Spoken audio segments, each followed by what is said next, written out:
And we're live. Hey, what's up, guys? Welcome to the Masters of the Galaxy podcast. It is your only podcast for He-Man, She-Ra, Thundercats, and everything in between. I am your illustrious host, Briano's. No. Um, actually, old Brino is on a boat. So much like Super 7 and the Ultimates, he's on a boat. He's on a boat. Uh, the inmates are running the asylum this evening. Nobody's really available to do a podcast. So I thought, hey, man, why not just I'll get on here and talk to you guys. So this is now the Aaron Johnson podcast. I'll tell you, I am the freaking master of the galaxy. So now, Brian apparently still in the Caribbean, still on a boat, uh, as our toys are as well. So Ozone didn't make it today. At least we do know he got through customs because we have seen some posts that have occurred after. So he has not been detained in any other country. He actually is just not with us. So. Guys, I know it's absolutely terrifying and heartbreaking that Brian was not able to make this show, but we'll make up for it. So, what we're going to do tonight, a couple of things we want to talk about. Of course, we'll talk about some news, some things that are going on in the world of Motu. Killer news, Ruddy. I know you're in the chat, and appreciate you jumping in there. Rudman, Paul Rudman, for you guys that don't know him, Ruddy Rudd, St. Ruddy, Ruddy Buddy. It's got an email from Super 7 concerning the ultimate shipping. So for you guys, you're going to hear it here. The shipping is set for the 20th. So the 20th of this month per Paul Rudman. And if they don't ship, it doesn't mean they're on the boat. It means something had to do with Paul Rudman. So, Rudd, it's on you now, buddy, if people don't get their ultimates because you told everybody when they were going to ship. So... he also addressed the resealable blister for the figures. I know a lot of people were really bummed out about that because we were told originally that that was something Super 7 wanted to do. We were told that was something that was possible. It wasn't like, hey, we're absolutely going to do this, but it was out there that was something that was being kicked around that if they could make it happen, they would like to make it happen. So obviously did not happen. So a lot of folks are kind of upset because they were under the premise that when they bought these things that we would have a resealable pack and a resealable blister. So I looked at some of that stuff. Beautiful message from Paul Rudman. Paul, does your keyboard have a sensor? It's not very nice. But anyway, so yeah, make sure you contact Paul Rudman. I've got his address if anybody needs that. Of course, in the Waffle Mafia, we have each other's addresses. So if you need that and you want to get a hold of Paul Rudman, just PM me after the show. I'll be more than happy. I actually have a map of where he lives, his upstairs bedroom. Moving on. So it says they also address the fact that figures are not in the resealable blister and that it would have actually added 4 to 5 weeks production time. So at this point, 4 or 5 weeks production time, I mean, why not? It's one of those things where, and guys, we try to sing the praises of Super 7 when we can because obviously they're carrying on the line and that's what we want. But, bad news is bad news, guys. And we've been getting some bad news for a while with classics as far as, things getting our orders going in and those things not getting shipped out quite on time. And then we had the problem with the tooling and the molds and, then they're going through safety testing with kittens. And so, I don't know. They're going to be here. We're going to get them. They're going to be glorious. I know there are some folks that are already upset over some coloring differences and some variations from what we saw, from what we're getting. But as far as I know, nobody in the U.S. actually has their hands on them. So, I don't think there's obviously a different version for overseas versus being here.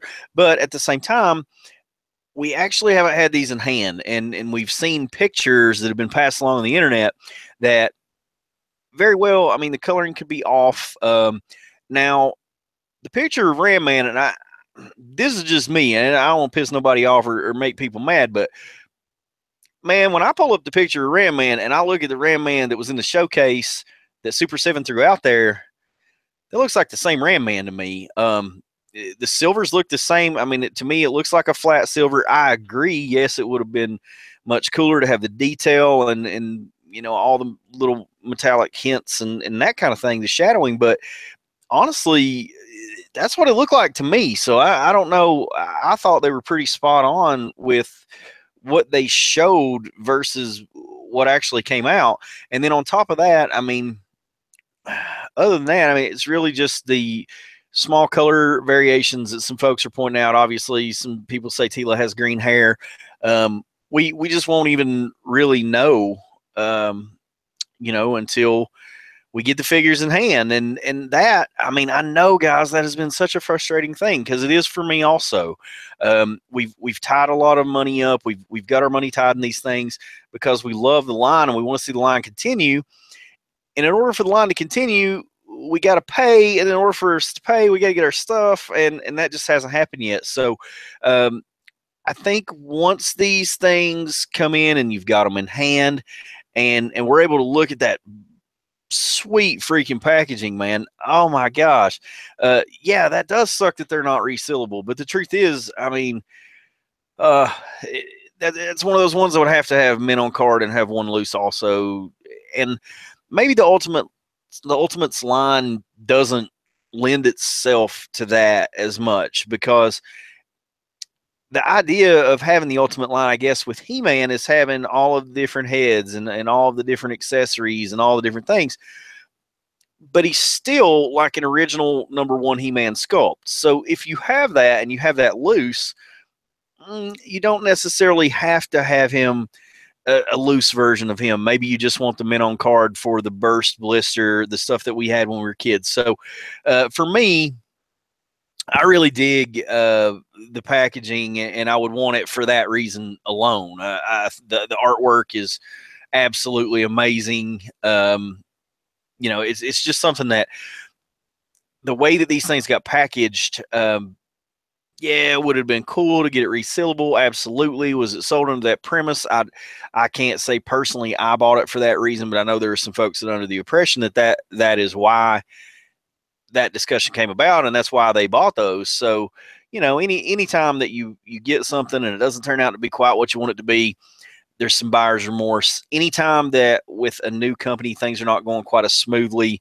as we would like for them to do, to move, we start losing faith and we start losing hope in the company. And I'll say honestly, guys, don't lose faith in Super 7 yet. I still feel very comfortable about the fact that once these things start rolling and they start coming in, and we get, you got to understand that Super 7's a small company, guys. They're not huge, and especially not the size of Maddie. And the fact is, Maddie's had these problems also. They've had delays with shipping. They've obviously Digital River, a nightmare. We've had the issue with the paint apps. We've had parts turn the wrong direction, wrong names under the right people. So I don't know, man. It can only get better from here. I do think it really sucks that we don't have those figures in hand. And with that said, I'm going to bring it. This is Ultimate He-Man, okay? So for right now, until my Ultimates get here, this is the cat that's guarding my house. So this is my Ultimate He-Man. But yeah, they're coming. They're on a boat. They're on a boat. I love those memes. I thought that was outstanding. Yeah, Joe Amato brought up the fact that like having a chrome armored Ram Man. That's amazing. I love that because it could be a variant. The crazy thing though is if you look at like Roboto and you look at the classics version of Roboto has a very shiny very glossy looking paint app on him, and it really makes those pads on the legs pop out. It really makes his boots pop out. Obviously gives the impression that he's metal because he's a robot man.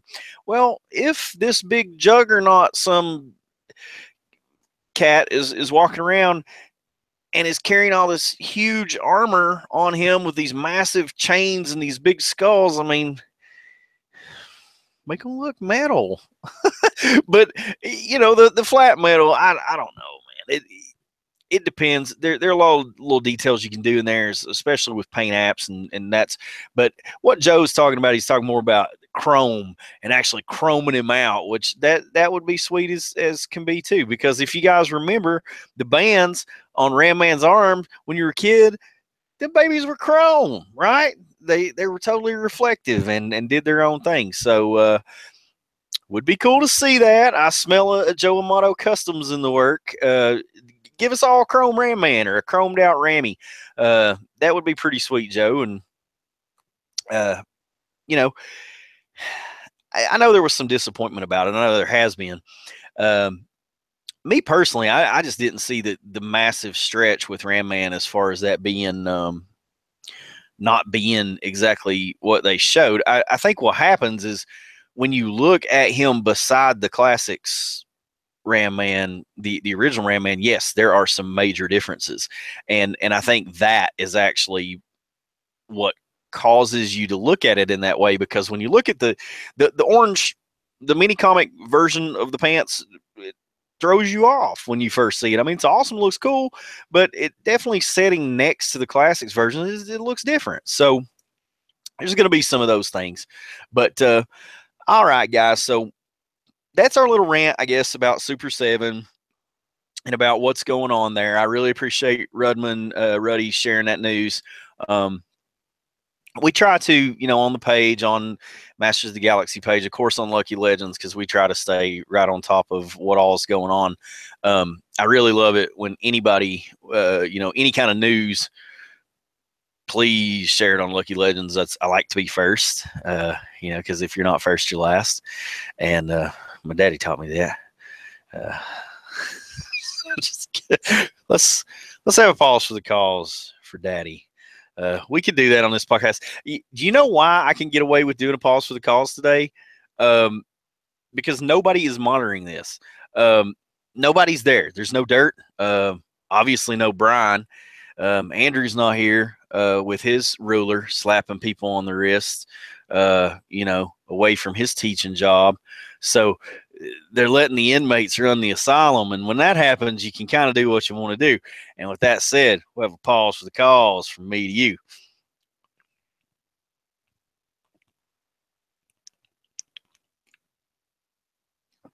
I just realized that my microphone actually picks up the noise of me chugging. Sorry about that, guys. That's not, you know, normally when we do waffles, I don't have a microphone because Lord knows I don't need one. Y'all get sick of my loud mouth anyway. But the fact is, when it's waffle time, there tends to have been a few of these attorney and loggers go down. And really, we should turn these because we don't want to be advertising for anybody.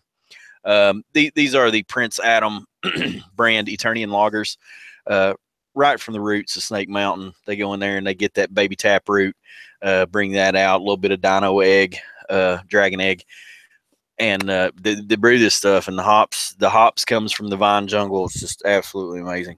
But yeah, with that said, I actually decided early in the week when we were talking about what we're going to do for the show, and the guys had some things coming up, and I thought, well, you know, we could set out and not do the show. But the truth is, I hate missing the show because I hate missing the chance to talk to you guys and talk about Masters and talk about the stuff we love. So it really sucked that we missed you last week. So I thought, man, we're doing it one way or the other. I don't care if I do it by myself. So sorry, guys. This is what you get tonight. You're stuck with me. Driving the ship. Obviously, Brian on a ship of his own. Don't you worry, buddy. I'll take good care of this ship till you get back. We won't even beat it around on the sides or nothing. Just slide it gently into that port. Welcome home. Okay, so one of my favorite characters, and I guess because I have the mic tonight, I get to talk about what I want to. Um, and I had an idea about really what I want to talk about before I ever got this opportunity. But give me the microphone for an hour and, whatever. But I probably won't keep you guys that long, but just the guy that I really want to talk about more than anybody else. Uh, a lot of people overlook him. A lot of people don't really care for this character. They just think he's kind of silly. He's the Birdman. He doesn't really do a whole lot. But Stratos, oh my gosh, thank you, Rudd. Stratos is by far, in my opinion, a very interesting character. Probably one of the most interesting characters because there are so many unique and interesting things about Stratos. Um, we learn about Stratos obviously with his first appearance, and it was a very different Stratos than the one that we see here. And obviously, this is the classics original run version Stratos. Actually, this may not be. Let me get my facts straight. This would be actually the blue. This is the red pack. So that tells me that the red pack, that would be the DC True 2-pack, if I'm right. So somebody help me out here. Joey Boom Boom or Ruddy Rudd. I do believe, because you guys know how weird I am about Stratos and having Stratos. So I think for my personal collection, I went with the red pack Stratos from the Toys R Us 2-pack. So, there is also, obviously, since we're talking about it, a blue version, and that's actually the more known version. So let's see right here, Motu Classics Canon. And if you guys, obviously, let's set them up here. Let's get Stratos something to do here while I guard my beer, Birdman. All right. So what we do, what I've really been enjoying, guys, is going to the Bible. So we have He-Man and Masters of the Universe Character Guide and World Compendium. So inside this glorious book, going to share some things with you, and we talk about Stratos. So there is a 2008, a little piece talking about the classics, and the way this book works is it ranks everything by the year that it was first introduced. So because the classics line started in 2008, that is where it's listed. So it doesn't actually break out and say, exactly 2011, blah, blah, he was in this wave. It basically just covers the Motu Classics canon. So let's see. What it tells us here in the 2008 says the classics canon blended elements from other media into cohesive biography for Stratos of the House of Avion, adding that only the brave and honorable leader fought and died in the second ultimate battleground. Okay, first of all, man, you ain't killing Stratos. I don't care. Call it what you will. Not my Motu. We're not doing that. The Birdman, he's got to be there. He's there in almost every iteration of what we have. And we're going to go back and talk about his origins, because that is the cool piece that I want to talk to you guys about. Stratos is a vanilla character. Paul Rudman, I swear to God, man, if you make it out of this chat alive, this is ridiculous, Rudd. I don't. Is this like a anti thing? Like everything that I like, you like the opposite of, or you don't like the thing that I like, you like the exact. So if the evil warriors had an opposite Birdman, such as perhaps Batros, I don't know that we would call him exactly an evil. Well, I mean, I don't know. He doesn't necessarily register as an evil warrior. So if we had the exact nightmare opposite of this guy, Rudman would like it, and that would, if there had been truthfully, if the real origin of Stratos had occurred, then Rudd would have nothing to fuss about because he'd be an evil warrior and nobody would care. uh, because the good guys never get as much love as the bad guys get, right? But what is better than a winged birdman from the high atop the Mystic Mountains? Not a lot. I can tell you that. Uh, Rudman says, yeah, the only good Stratos was in the MYP cartoon. So, Rudd, as much as you didn't want to be a part of this podcast tonight, you chose to be a part of this podcast. So you're in it to win it, buddy, whether you like it or not. So, yeah, the MYP version, talk about that too. So, kind of like what Rudd's talking about there, we have many different versions of Stratos. And what I find most interesting is it lists Stratos' first appearance. Of course, it says he's a winged warrior. He's the Lord of the Sun Winds. So, any kind of character title that they may have had, surprised it doesn't say King of Avion, because that typically would be there. But affiliations, he is a heroic warrior. He is Masters of the Universe. He is Bird People. He is Avionians. Avionians. Do that. Avionians. So, says Stratos was a stalwart ally to He-Man, capable of soaring to great heights and traversing long distances in the air. He wore weapons on his wrist that projected streams of flame. He made his home atop Eternia's highest mountain peak, from which he kept an eye out for potential evildoers. So, interesting piece of trivia that they give us here. In the first mini comic, Stratos could be spotted among the evil warriors. And this was because the character was originally intended to be a villain, though he was changed to a hero early on. And a lot of what was happening with that, and Joe can kind of help me out here when I get into these kind of details of things. But at the time, they were being given sort of the concept of the character and being told, who was going to be in the panel, but the person who was actually drawing them didn't know whether they were good or evil. So that in a couple of cases we've had it where a character, we didn't actually know if they were a good guy or a bad guy. And with Stratos, he's pictured on our box art for, I think it's Castle Grayskull. I would have to look it up just to be absolutely certain, tell you guys something crazy. But he's on that box art, and he's featured in that alternate paint scheme. So one of the very cool things about Stratos, and I think I can show it to you here with the book. If you look closely, let me try not to rack everything and knock everything down. Come on in here. Okay, so there we go. There's Stratos. Let me move it over just a little. So there we go. There's Stratos in his 1982 mini comics run. So if you look closely there, you've got a flesh-colored Birdman, and kind of those interesting legs, and I think that's cool because it looks like it's kind of hair, furry.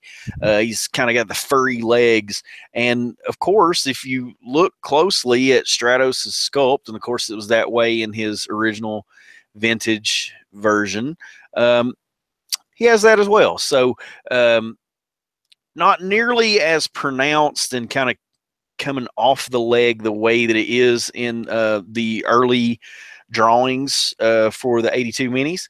So I thought it was really cool, and we go back to Super 7. I thought it was really cool when Super 7 came out with the 3-pack this year. And the 3-pack that comes with Stratos, mini comic Stratos, has mini comic Trapjaw, and also mini comic Prince Adam. So you get Adam in his blue vest situation. That's very prevalent in Dragon's Gift. You can see him sort of lurking around the corner, and he actually does, and we had some argument about this when this first happened, when this first came out, but he actually does have the Alcala style hair in some of those, obviously written by or drawn by Alfredo Alcala. So he has that more savage look. So the head that they went with was the extra head, the Ular head, or the Alcala head, as some folks like to call it. It's okay. Uh, I don't know that we needed that vicious of a snarl for that.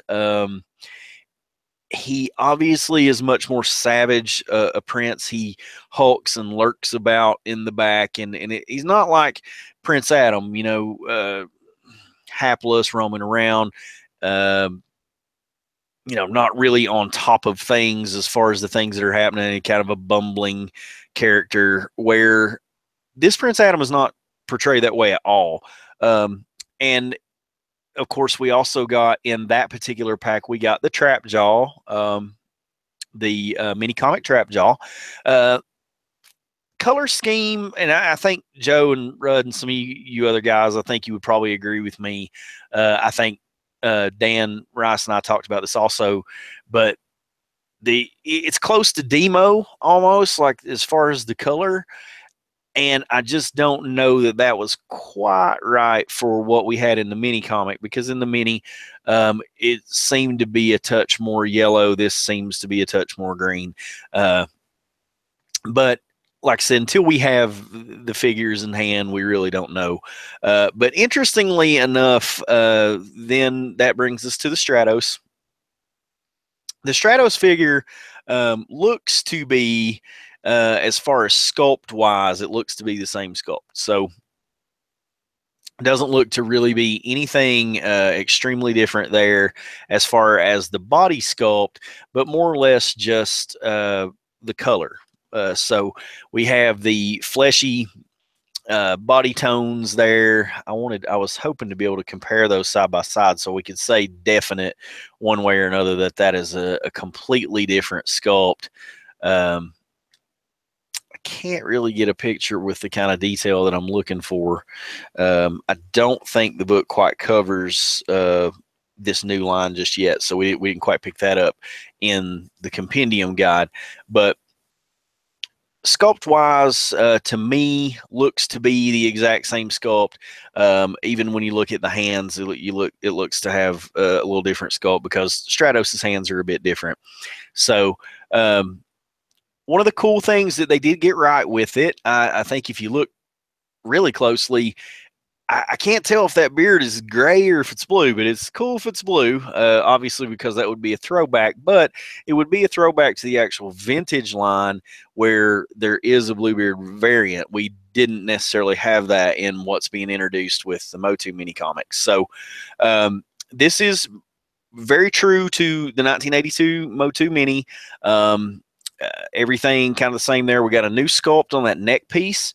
So he's got kind of a headdress, chest piece that sets around his neck. And we got a cool waist piece that goes with him also. So very cool on that. I don't know, did he come with yes, he's got the staff of Avion also. So that was another thing. We talk about a couple of differences there and some things that were portrayed a little different in the mini and have changed over time. But so that is what Super 7's got for us as far as the mini comic version. So we've got our original vintage. The vintage had that same interesting thing where some of them had blue wings, some of them had red wings, some of them had the blue pack, some had the red pack. So of course, classics, anytime I felt like, they could give a nod to something like that, they did that. And it was something they kind of did that was very cool. So I've never been a huge fan of Stratos' feet. This DC version, I think, is why this is different. I don't know if the classics, let's see, yeah, it does. So it looks like the regular classics version is the same, but the flat feet, no sculpt detail there. And agreed in the vintage figure. I mean, we didn't have that. So I totally agree with the sculpting of it. Four Horsemen were spot on with it. Hang on, I've got another Stratos here, but they were very spot on with the sculpting, almost to a fault at times, where it would have been cool to get something a little cooler, because we look there. I think there was at one point in time a somewhat of a definition on the toes that maybe didn't translate very well from the sculpt over to the actual figure itself. Of course, with the original stuff, there wasn't a whole lot we could do there. Reuse of a lot of parts, reuse of a lot of other figures. So, those feet, that is one big major difference that you get with the Super 7 version. So for the Super 7 version, we have the clawed toes. They look a lot like what would have come with Carnivus. So I don't know if that is a same sculpt reuse, part reuse, but very cool nonetheless that we actually have some clawed toes for Stratos, because in the minis, in the 82 mini, when you look at that flesh colored Stratos, they knocked out the part. They got the detail of the nails. So just like this version, there is the detail on the fingernails, but they also got that as well on the toes with Super 7 version. So very cool. Absolutely cannot wait to get the new version of Stratos. And like I said, some people like Stratos, some people don't. I think he could be used in a much better way. I think he's a much stronger character than what he's given credit for, because in the early direction in the 82 minis, the DC Motu line, he was the leader of the Bird People of Avion, was called into action as He-Man discovered he had one of 3 talismans that the heroes sought. Subsequently, Stratos joined them on their mission. When you get to the Filmation version of Stratos, I feel like he's portrayed well, and I feel like he's portrayed as a strong leader for his people, who wants to make great decisions for his people and be a strong leader for his people. But ultimately not the kind of the really menacing, strong character that he appeared to be early on. I mean, there were many times that we see Stratos coming to the aid of He-Man, or to the point that I think even MYP gave some throwbacks to it. But where He-Man is unable, so using might and using the power of oh good lord, the jet sled. No, not the jet sled. I got in trouble for this one night. It is not the jet sled. It is the yes. Let's just, for the sake of the show, let's just say the front of the battle ram, the sky sled. There we go, sky sled. Okay, I always want to call that the jet sled, but okay. So sky sled, we see a situation where the sky sled, He-Man is doing his absolute best to truck up this mountain, and he can't get up it. The cliffs, the sheer might of the wind blowing over these cliffs, technology couldn't do it. No matter the might of this machine, it did not have the ability to do so. Or perhaps it was the Wind Raider. There was it may have been the Wind Raider actually, but we also see the same type thing where He-Man grabs a hold of the sky sled, or Stratos grabs a hold of the sky sled and carries He-Man on it.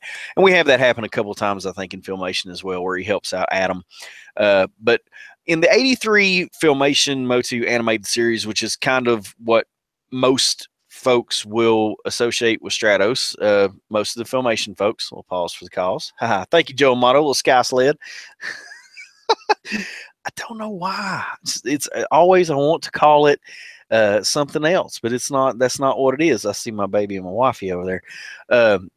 So yes, thank you, Joe. Sky sled. So what we've got in the 83 version, the Filmation version, the animated series, that's where most folks are associated with Stratos. It says the Filmation animated series portrayed Stratos as a kind and noble leader, respected by his people and willing to sacrifice himself for them. He was the guardian of both the staff and the egg of Avion. And though he was not often summoned to aid the heroes, the airborne advantage he provided proved extremely useful in battle. Stratos' natural power of flight was enhanced by the jetpack. So a lot of people, the argument I've always heard, why does he have a jetpack if he's a Birdman? Because he likes to go fast, obviously. I mean, pause for the cause. Delicious.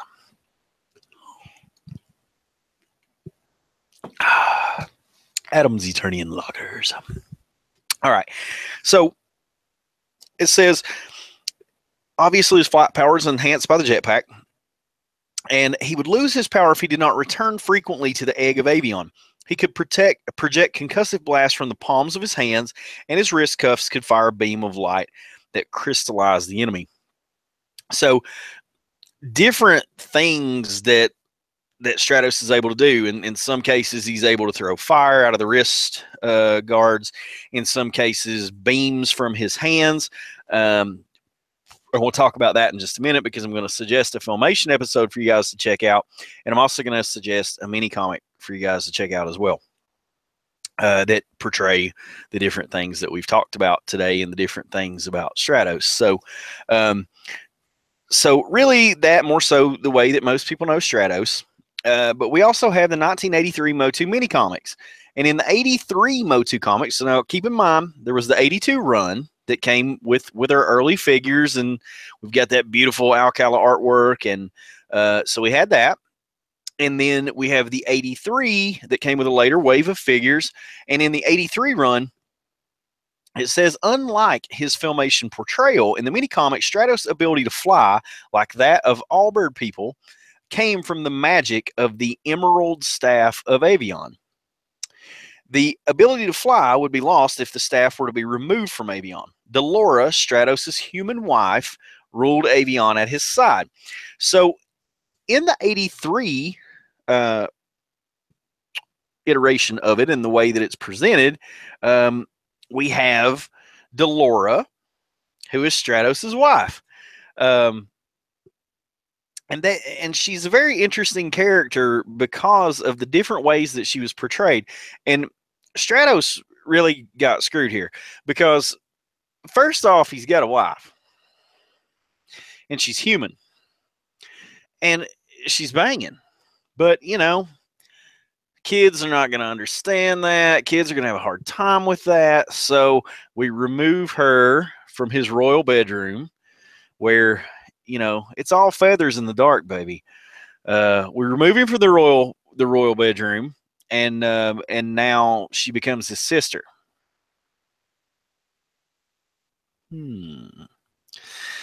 Was she perhaps his sister to begin with? No Joe Dirt references here.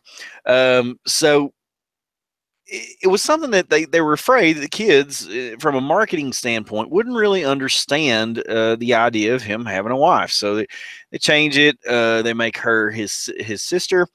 But it's interesting because it happens in different ways, and in different. Sometimes she's a human. Sometimes she is a bird woman who is dressed in blue. Sometimes she is Hawk, or the actual Delora representation that we get.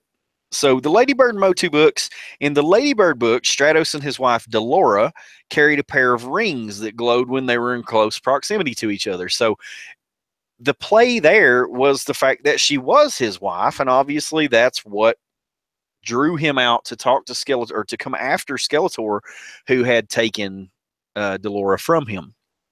So the way that he would find his way back to her and know when he was near her was the ring would light up. So very cool. I mean, the early depictions of her as a character, of him as a strong king with a strong queen. I like the way that Delora was presented as the wife. That's not exactly what we're going to get character-wise. Let me kick over here, and we'll go over to Delora and read what the book actually has for Delora. Also, And then we'll kick her back over and get back on our Stratos trip. But affiliations: bird people, bird men, avionians. Special abilities: flight. A brave and noble member of the bird people of Avion, Delora was Stratos' sister. She loved her brother so much that she once broke a spell Skeletor had cast over her. Now, that list in the 1983 animated Motu series. We have in the 83 Motu mini comics a stark contradiction to the Filmation series. Delora was Stratos' wife, not his sister. She was also human, living on Avion with her husband. She was depicted with black hair, red dress, and matching bandana. Skeletor once kidnapped her in order to distract Stratos, He-Man, and the Eternian heroes. And what I think is probably the most interesting look for Delora is the 83 Ladybird. So this is the one we were talking about where she was stolen, depicted her as a bird woman without the ability to fly. As in the mini comics, she was the wife of Stratos. So for you guys that have not ever seen that, there you go. There is the different depictions of Delora. There's Delora, and then also, of course, we have Delora there. I was interested to see if they threw Hawk in here, which is how she is presented. H. Just go over here. Had to go through my alphabet, guys. Y'all like that? 38. Still using that alphabet every day. Let's see. G H. Hawk. Come on now. You just gotta think nothing to it but to do it. Okay, Hawk. Hawk is interesting because her affiliation also bird people. Avionians, special abilities flight, so it matches everything that Delora has. Hawk, a stern red-headed Avionian bird woman, was blinded by greed when Skeletor promised her riches. She sabotaged Avion's defenses and framed Stratos for the crime, resulting in him being banished from Avion in disgrace. She later saw the error of her ways when Skeletor refused her the riches that he had promised, instead imprisoned her in the Demon Zone. As a Stratos' trust helped them. As a result, vindicate Stratos. He did not banish her from Avion. He stripped her of her rank, so she was ranked, and one of his people, and one of his defenders, stripped of her rank and placed her in captivity until she had redeemed herself in the eyes of their people. Like other Avionians, she can only fly within proximity of the egg of Avion. In the MYP series, Hawk was a more heroic character who served as Stratos' second in command. So what they're doing there is really interesting as far as tying it in with the classics version, because we have another little blurb over here. Here she's second in command. Okay, so first she's stripped of all her glory. She set Stratos up, done him wrong. That's the betrayal of Stratos. Then we have the Mike Young Productions, or the MYP Productions, where she is second in command for Stratos. And then we have the MV Creations, which is a 2002 comic line. If you guys haven't seen that, it's definitely worth checking out. Hawk was Stratos' sister as well, and second in command. One of the last survivors of a small tribe of birdmen. Both she and Stratos were very young when an unknown enemy attacked and killed their people. So interestingly enough, they're listed as his sister. So then when we get the 2008 Motu Classics, because we are getting a Hawk figure from Super 7. I know you guys know it and been waiting on it. And they're on a boat. Those are not on a boat. But so Hawk was Stratos' sister, second in command. So once again, they back that whole story up. Second in command, her sister. Says Hawk could fly and had wings which grew from her forearms. So, like other Avionians, Evil Lyn once hypnotized Hawk and ordered her to sabotage Avion's defenses. Hawk broke free from the spell, but many distrusted her. After Stratos' death, Avion refused to name Hawk as its leader and chose General Tufos instead. When Hawk exposed Tufos' allegiance to the Order of Damon, the general was banished and Hawk was finally made Avion's leader. She led Avion until their reawakening returned Stratos to life. So Stratos obviously dies. She would be the second in command. And so finally, her dream is realized in the 2008 Motu Classics version. We will be getting Hawk. So for those of you guys who have seen her, it's very cool that Avion is in West Virginia or Kentucky. I agree, Rudd. That's definitely where it is. I've been to several places that look very Avionish. And so that's I would think actually where I live is pretty accurate. If you were going to Avion, you would think that maybe perhaps in the topic. Come on up here, bud. So yeah, like I said, while we're doing the podcast, we do whatever we want to. Obviously, nobody else is around to fuss at us, so we'll introduce the dogs. This is Bentley. What's up, Bentley? This is Bentley Swervington Longbottom. He is a Weenus, also from the tribe of Weeni. He is the leader of the Wiener people. And then Graylin is hanging out with Mom. Do you want to let Graylin say hi? Graylin's not saying hi. Graylin is strapped into a full vest situation dangling from his mother's chest. So that is interesting. Okay, so back to Stratos, and we're going to kind of bring it around and wrap it up. We're going to get Stratos finished up and wrap up the podcast, because I said we weren't going to go for an hour with just me talking, and we have done so. So, of course, surprise, surprise, I could talk for an hour, guys. I know that really blows your all's mind, especially you, Rudd and Joe. You guys know you've dealt with me before when those kind of things happen. So let's kick it back over here to Stratos, and we'll finish it out, and then I'll make a suggestion for you guys of what you need to check out to be on top of your Stratos game. So, Stratos, my gosh, so many characters, guys. I'm telling you, if you've not got this book yet, you've got to pick it up. The wifey got it for me, really killer present. Still digging through it. I've not gotten, I mean, a character comes up and you go read about him, you're like, oh my gosh, that's crazy, and then that ties to somebody else, and you end up go reading about that, and so you just spend days back and forth in this book. But anyway, so we finished up 83 Ladybird Motu books, 84 UK World Motu annuals, largely consistent with everything else we have on Stratos. German Motu audio plays. He served as a scout for the Masters of the Universe and maintained a friendly rivalry with his fellow scout Mechaneck. Although the pair often bickered, they were good friends. Stratos was married to Delora in this canon, and the couple did have 2 little bird babies. So, you know, she set up in that bird nest and hatched them little bird baby eggs, and so they had 2 little bird people that followed them around. What else have we got on Stratos? Of course, we talked about a couple different iterations of it too. We've got our German Interpark Condor Motu comics. That was in 84, 86. The UK Motu comics, 2002 Mike Young production. We also have, and in the 2002 Mike Young production series, very interesting take on Stratos. It is as if perhaps he is Sean Connery.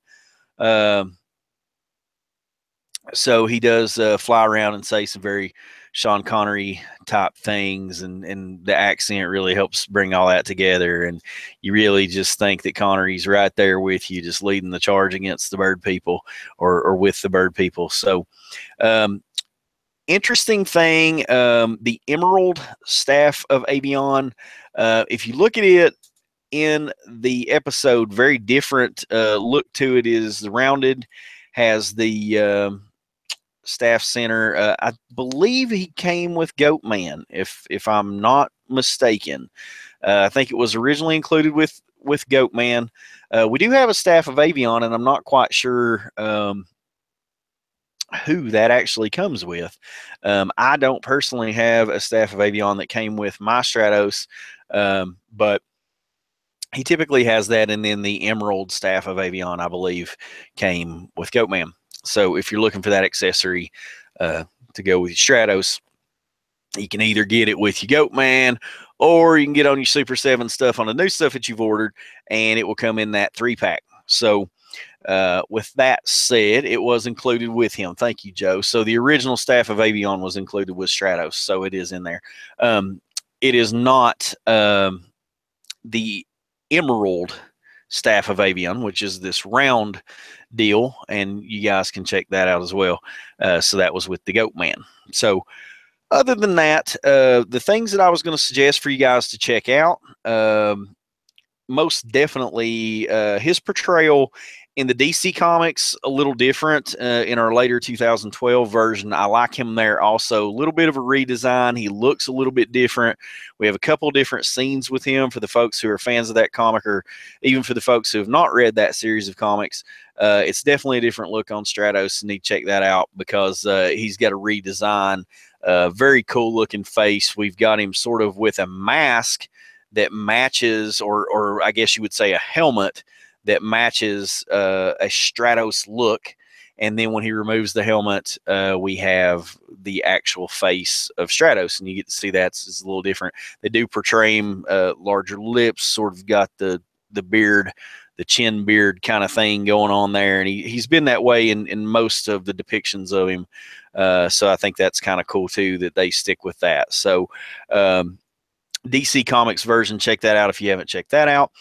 And again, it just shows the diversity and so many different things about Stratos. I could go on and on and on for ages, but tonight was dedicated to Stratos. We're going to talk about the differences with him and the things that are cool about him, and maybe some things you didn't know, and maybe some things you did know, probably lots of things you did know.